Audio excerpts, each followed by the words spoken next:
भगवतं भगवानरभजे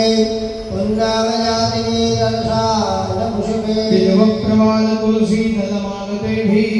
स्वं पूजयामि जगदीश्वरी मे प्रसीद। લગ્નને કેટલા વર્ષ થયા યાદ કરવા છે ને લગ્નના દિવસે પૂછી લેવું સારું તો પેલા કોને હાથ પેલા એ ખબર છે બાજુમાં પૂછો યાદ છે કોને પેલા એ યાદ છે તમારે નહીં પેલા હા તો તમે નીચે મૂકી દો આપણે પેલા લક્ષ્મીજીને આગળ કરીએ તો તમે પેરાઈ દો પત્ની મનોરમા મે મનોવૃતા મુસારે કારણે દુર્ગ સંસાર સાગરસ્ય કુલોદ્ભવા તમે બાજુમાં આ બાજુ પેરાઈ દો સામે દાંપત્યો વિજિન્ન પરસ્પર પ્રીતિરસ્તુ। હવે તમે લક્ષ્મી અને નારાયણ ભગવાનનું સ્વરૂપ બન્યા અને કાયમ આવું બની રહેવાનું બરોબર ને ચાલો ડાબા હાથમાં ચોખા રાખવાના અને જમણા હાથે ચાર દેવોને યાદ કરવાના આપણે તો ભણતા ને ત્યારે ચોકડીનું પેલું બધું ઘણું એટલે લખેલું આવતું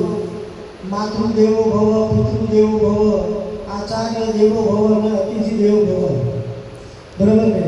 ભગવાન બધી જગ્યાએ પહોંચી શકતા નથી એટલે એને માનું સ્વરૂપ બનાવ્યું પણ માના સ્વરૂપની નાની એવી તાકાત આપણે જોઈએ તો મરઘી છે એ જ્યારે ઈંડા મૂકે ને એટલે એની ઉપર બેસી જાય એને ગરમી આપે એને સેવે એમાંથી બચ્ચાનો જન્મ થાય ટીટોળી એનાથી આપણે જોઈએ તો ટીટોળીને તમે જોઈ લો કોઈ ઊંચી જગ્યા ઉપર ઈંડા મૂકે પરંતુ આકાશમાં ઉડતા ઉડતા એના અવાજ દ્વારા એ બોલતી જાય એના અવાજ દ્વારા એના ઈંડા સેવાઈ જાય અને એમાંથી બચ્ચાનો જન્મ થાય તમે એનાથી આગળ જાઓ તો માછલી એ એક જગ્યાએ ઈંડા આપે અને એના ઈંડા ઉપર ખાલી નજર કરે દ્રષ્ટિ કરે અને એના ઈંડા સેવાઈ જતા હોય છે અને એમાંથી માછલીઓનો જન્મ થાય એનાથી એક સ્ટેપ ઉપર જાઓ તો કાચબી જે દરિયામાંથી બહાર આવે ખાડો ખોદે ત્યાં ઈંડા મૂકે એ રેતીને પાછી ઢાંકી દે અને પાછી દરિયાની અંદર એ કાચબી જતી રહે અને મનથી યાદ કરે મારા દીકરા મારા દીકરા મારા દીકરા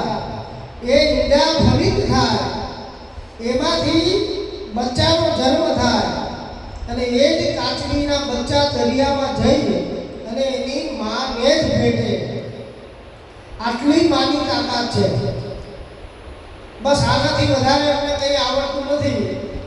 પણ એક રીતે તમને કહી દઉં કે માં એ માં બીજા બધા બગડાના વાહ આખી જિંદગી આ તમારી જેટલી સામે દેવી દેવતાઓ પડ્યા છે આખી જિંદગી એની પૂજા કરશો ને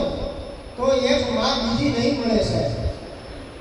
અને એક માની પૂજા કરશો તો આ બધા દેવી દેવતાઓ દ્વારે આવી ઉભા રહેશે તમને આશીર્વાદ દેવા માટે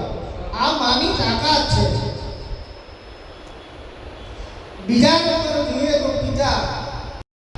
તો પિતા છે ને એક પડદા પાછળ